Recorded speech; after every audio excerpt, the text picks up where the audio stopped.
In 2014, a 28-year-old Italian woman went on holiday to Zanzibar with her boyfriend and never truly came home the same person again. On a beach on the island, she met a tall Maasai man selling handmade crafts from a small stall. What started as a simple conversation grew into something neither of them expected. So, in this video, I will tell you what made her leave her old life in Italy behind. What challenges did she face building a family between two completely different worlds? And what does her life look like today? Watch the full video to find out. Don't forget to like the video, subscribe to the channel, and hit the bell icon to get notified as I upload a new video.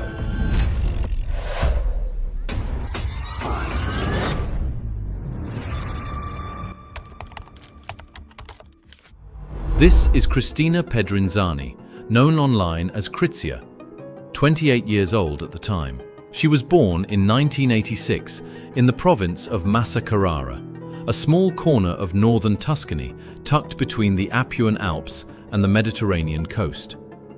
From an early age, she was fascinated by books and documentaries, the kind that let a child travel the world without ever leaving her bedroom.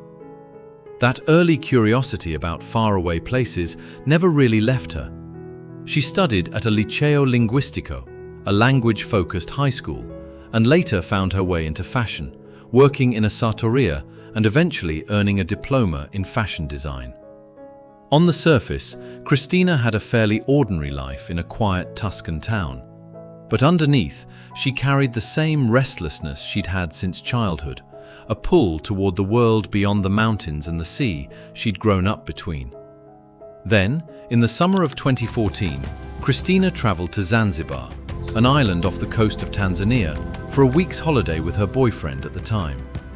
It was meant to be nothing more than a relaxing beach vacation before returning to her normal life in Italy.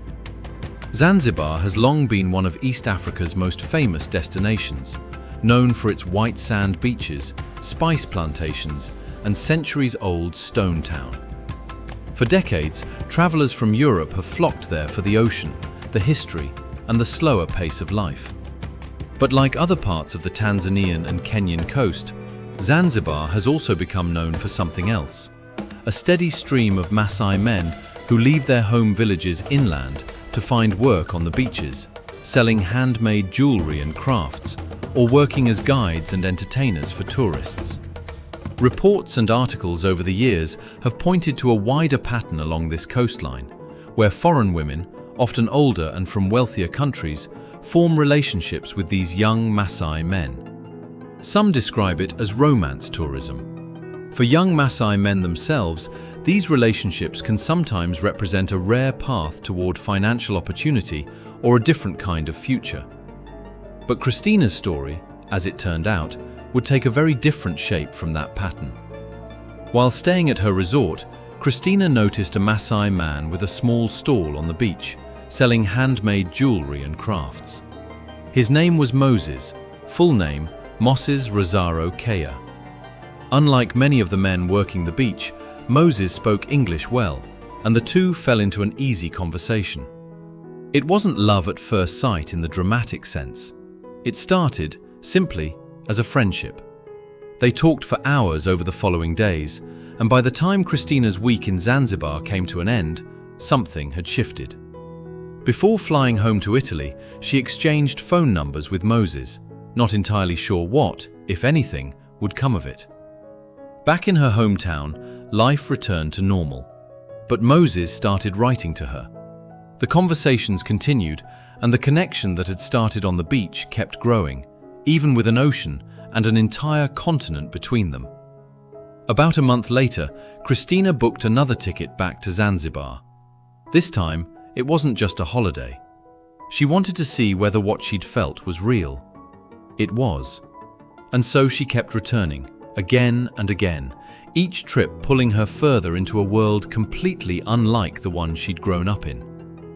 On one of these visits, Moses took her to meet his family, deep in the Tanzanian countryside. Cristina left the beach resorts and tourist hotels behind and traveled inland to the savannah itself, where she slept in his mother's traditional hut. The Maasai are one of the most recognizable peoples in East Africa, known across Kenya and Tanzania for their bright red shukas, intricate beadwork, and centuries-old warrior traditions. Despite the modernization sweeping across the region, many Maasai communities still live largely as their ancestors did, herding cattle, building homes from mud and sticks, and organizing daily life around livestock, family, and tradition. In many Maasai communities, marriage is not simply a matter of two individuals falling in love. It is often seen as an alliance between families, and a groom's family is expected to provide a bride price, typically in cattle or livestock, as part of the arrangement. For Cristina, that first night in the savannah was a glimpse into a life entirely removed from anything she'd known in Tuscany. No running water, no electricity, just the sounds of the African night and a family that welcomed her in. By 2015, what had begun as a holiday romance had turned into something much more serious. Cristina found herself dividing her life between two worlds, her hometown in Italy and the village in Tanzania where Moses' family lived. She wasn't simply visiting anymore. She was building a relationship that crossed continents, cultures, and everything familiar to her. Then, Cristina became pregnant. Faced with the reality of starting a family, she made the decision to return to Italy for the remainder of her pregnancy, wanting the stability of home and family nearby. On August 5, 2016, she gave birth to a daughter in her hometown of Maasai. They named her Raheli, after Moses' mother, a name that carried his family's history into this new chapter of both of their lives. Raheli was born in Italy, but she wouldn't grow up disconnected from her father's world. She was later baptized in Tanzania, in the same community where her father was raised, a small but meaningful bridge between the two halves of her identity. As Cristina has explained in interviews over the years, her own family back home wasn't immediately at ease with the relationship. She has described her parents, Roberta and Fabrizio, as a fairly traditional Italian family, and the news that their daughter had fallen in love with a Maasai man from rural Tanzania wasn't easy for them to process at first. But over time, as they came to know Moses and understood how much he meant to her, their doubts gave way to acceptance. Unlike some of the other well-known stories of European women who married Maasai or Samburu men, Cristina and Moses did not marry quickly. For years, the couple remained unmarried, largely because of the bureaucratic hurdles involved in the paperwork between Italy and Tanzania, the same kind of red tape that has complicated so many of these cross-continental relationships. Instead of a wedding, their relationship was built and sustained through repeated visits, a shared child, and years of choosing, again and again, to make the distance work. Rather than settling permanently in one place, Cristina built a life that moved between both worlds. She continued splitting her time between Italy, where she remained close to her family, and Tanzania, where she describes truly feeling at home, both in the village with Moses' family and on the island of Zanzibar itself. Life on the Tanzanian side of that arrangement was never easy. In her own words, she has described a simple, essential existence, one without a washing machine, a television or a car, where a shortage of water or electricity is a normal part of daily life, and where a heavy rainy season can flood the house itself. But rather than resenting these hardships, Cristina has said that living this way taught her patience, gratitude, and acceptance, and how to let go of things, feelings, and people that no longer served her.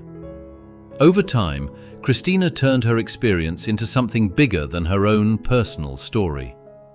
Together with a close friend, Ilaria Beraldi, who had lived a strikingly similar story of her own after falling in love with another Maasai man in Zanzibar, Cristina co-wrote a novel inspired by their real lives, titled Sotto il cielo di Zanzibar, or Under the Sky of Zanzibar. The two women also started sharing their experiences on social media, introducing followers back home to stories and details of Maasai culture that most Europeans never get to see. That online presence grew into something more concrete. Cristina and Ilaria launched a crowdfunding campaign to help build a well for a Maasai village that badly needed reliable access to water. Later, they helped fund the construction of a school in the same community. Today, that school reportedly serves around 40 children. Alongside her writing and advocacy work, Cristina has also built a small business rooted in Maasai craftsmanship, creating and selling beaded jewelry made by Maasai women living and working alongside her in Zanzibar.